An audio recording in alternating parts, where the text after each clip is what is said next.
Welcome to another episode of the Bullshit Show. I'm Dad. That's Nathan.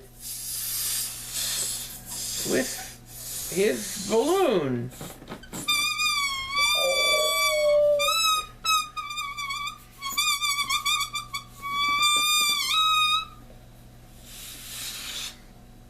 That's my time, ladies and gentlemen. Good night. Sounds like our cat when we try to pick her up. Oh no, I knocked over my water. Oh well, it's just water. What's going on with the world? Let's see. First of all, it was a strange phenomenon that occurred on our last episode. We think we know why, but we're not 100% sure. But our normal viewership on an episode of Hey Dudes runs about 400 to 500 views. Sometimes 6 or 7 if it's a good show. Well, our last episode, we're just shy of 1,900 Oh, no, we passed over it. Oh, we're over it? We're over 1,900. Okay, we're just shy of 2,000 views. And we're pretty sure most of you who are new viewers came to us through the BronyCon vlogs. And Which came from cringe compilations. And so you found your way here and thought, well, we're here, let's explore. What's this Hey Dudes thing? Check it out. Welcome. If you don't like us, fuck you. If you do, come here, let me give you a hug. We're at 1,907 views. So. Wow, that's Hey, impressive. everybody. So if we could get that every episode, that'd be wonderful. They may come out sooner. And for our regulars, you know, keep the comments coming and keep with the likes, because we got like 13 dislikes this time, so few, but whatever. So, on the global scale, that was cool. Mexico, the Mexican border is a clusterfuck right now. Apparently the Mexican army, backed by our army, has been firing tear gas on innocent women and children to repel them from crossing the border. I'm sure they're doing it to innocent men, too. Well, the men aren't necessarily innocent because they're bad hombres. Okay. I cry bullshit on Donald Trump. President T for allowing this kind of crap to go on. He claims it's an invasion, but it isn't. But on the other hand, let's be fair. There is a proper way to apply for asylum to the United States. These people need to follow it.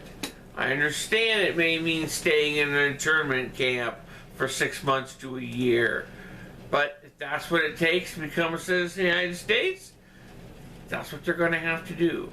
Because I know if it wasn't for strict immigration laws, I would have moved to Canada many, many, many years ago, and I would certainly be on my way to England now.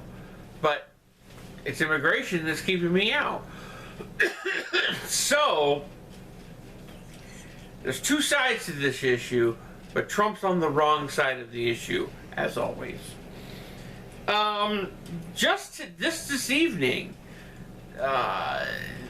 the Russians have blocked the only access that Ukraine has to the Crimean Sea, and has seized, by apparently firing shots, 3 of their warships. This is going to turn into an international incident. Now, fortunately, Ukraine is not a member of NATO, even though they've applied to be, and they're not a member of the EU, so the EU's not going to come to their aid. But, of course, we all know what side Trump is on. He's on Putin's side, so he's not going to do anything that's anti-Russian. But the Ukrainians are an independent country now, and Russia needs to keep their hands off of them. And taking their warships hostage is basically an act of war.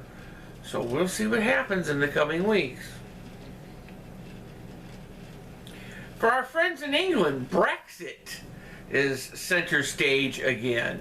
Theresa May traveled to Brussels and said, okay, this is our Brexit schedule. You approve it for us. The 27 members of the EU have ratified the Brexit agreement. Spain fought to the bitter end, and there was some dispute about having a hard border between Northern Ireland and Ireland, but they seem to have worked these things out. Now it becomes a question of taking this document and putting it before the UK Parliament and have them vote on it. And if it's approved, then supposedly, I believe it's March 31st of next year, the UK will no longer be a part of the EU. So we'll see what happens. I've always been of the opinion that separating the UK from the EU is a good thing. I realize that it's been chaos for the last couple of years, but I think these are just birthing pains to something much better. 5-10 years from now, the UK is going to emerge as a strong world leader by being independent from the EU. So, I could be wrong, but we'll see. But God save the Queen. Tomorrow, Monday, this is Sunday the 25th, we're recording this. Tomorrow, Monday, about 4:30 in the afternoon, NASA's latest space voyage, which is a lander that went to Mars, will be zipping through the Martian atmosphere, hopefully to gently touch down on the surface. It's a fantastic voyage if it works. Unfortunately, only about 35% of Mars missions have been successful, because you go through what they call these 7 minutes of terror, where the spaceship enters the Martian atmosphere at a velocity of about 6 times the speed of a bullet. And in that 7 minutes, it's got to slow down enough so that it can gently touch down on the surface. If it can do that, it's going to be a fantastic mission. They've got stuff on board. They're going to drill into the Martian surface like 16 feet. They've got things to detect earthquakes and of course look for little green men. And why don't we just assume they're green? I don't know, because that's because we're racist. Yes, we're racist. It's because they could be orange. It's what Jules Verne said back many, many years ago. So blame him. Back when racism was okay. But so wish NASA luck, and tune in like your 6 o'clock news tomorrow night, and hopefully there'll be good news. Or your 5 o'clock. Well, your 5 o'clock if they're repeating that much. The dead missionary. There's not much to say about this guy. People are like, oh, he's a martyr because he went forth and was spreading the gospel of Jesus. No, he paid a fisherman to illegally take him to this island where he thought, in his arrogance, he could convert these people to Christianity. And they didn't take too kindly to it, and they shot arrows at him and killed him. So, okay, well, we'll keep going. So, I don't think the guy was a martyr. I think he was an asshole, and he did something stupid, and he got killed. He deserved it. In Austria this week, there's a trial going on for a gentleman named Hans H. is the only name they'll reveal, who was apparently a guard at the Mauthausen concentration camp in Austria from like mid 44 till late 45, and he's been charged as an accessory to, get this, 35,223 murders. He's in deep shit. Even if he's convicted on just one of them, he'll spend what's left of his life. The guy's 95 years old, so any sentence is a death sentence to him. But I find it ironic that the Europeans have been fighting Nazism for almost 80 years, and they're still doing it to this day. And yet, in America, we seem to be embracing Nazism, including our president, who won't denounce it, who secretly has been encouraging white nationalism. So I think we need to learn a lesson from the Europeans. But Nazis suck. But there's good people on both sides. No, there isn't. Nazis are buttholes. We saw some movies. I saw Bohemian Rhapsody. He saw Wreck-It Ralph. Ralph breaks the internet. Bohemian Rhapsody was good. I was hoping it would be great, but it wasn't. It was good. I'd give it 2.5 stars, maybe 3. The performances were great. Rami Malek has got an Oscar nod tied up in his Freddie Mercury was amazing.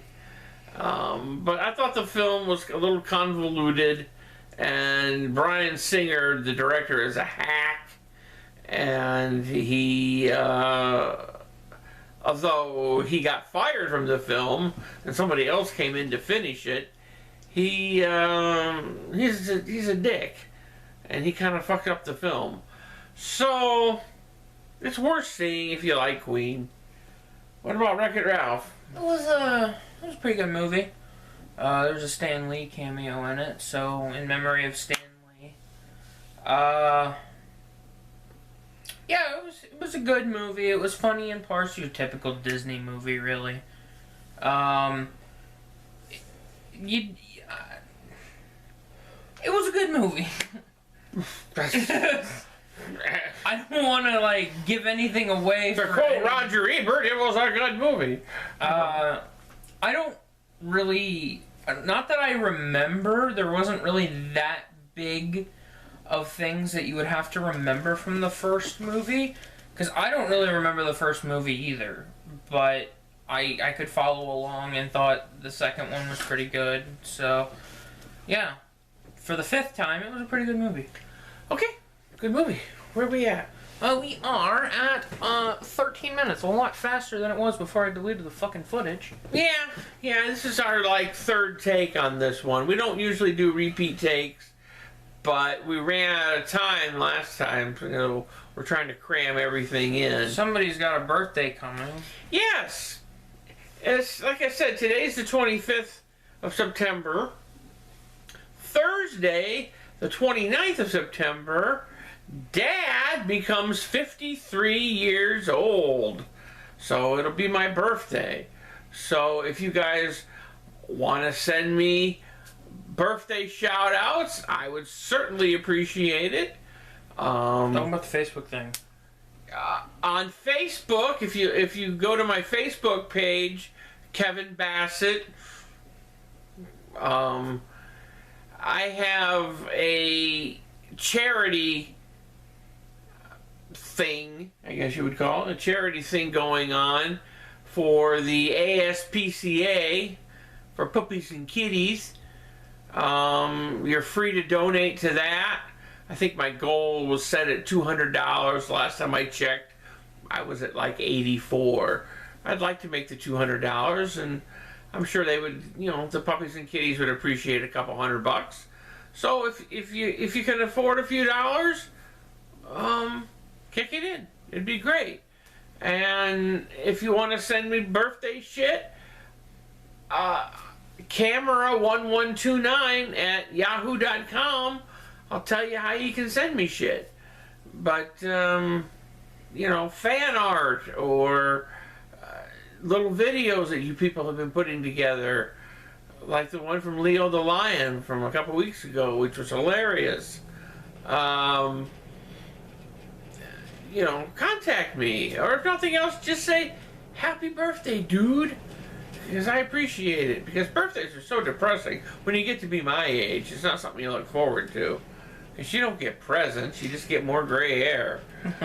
I just looked up and I noticed Bryan Singer was the one that directed X-Men Origins Wolverine. Mm-hmm. That was a shitty movie. Bryan Singer's a hack. And he's an asshole. He shows up when he wants to show up. If he doesn't want to, he doesn't show up. He disappears for days at a time. You can't do that when you're directing a major motion picture. It looks like too expensive. He did 3 more X-Men movies too. X2 was okay. I didn't see Days of Future Past, and First Class was kind of boring. So. Okay, we got some comments. Pretty good ones here. We are 16 minutes, but the battery is getting low. Yeah, the battery's getting low, which could dump out at any time. So I just may want to hurry it up. Okay, we're gonna hurry it up. 3. This is one from, I believe, a new viewer. Liz from the head office says, I enjoy your channel. It's rather relaxing. Well, good. I'm glad. Hopefully you enjoy a little bit of politics and some train videos. If it relaxes you, great. Try it stone sometime. Even he hasn't done that. Yeah. No, this one's from Mark Ross, 96. Have you two ever been to Gary, Indiana? Went last year and it scared the living shit out of me. Yes, I've been to Gary, Indiana. Back when I was in South Bend and I was shooting news, there were times I had to go to Gary and shoot stories. And it's a scary place. Very scary place. It's kind of the armpit of the world. If I've ever been to Gary, Indiana, I certainly don't remember it. No, you haven't.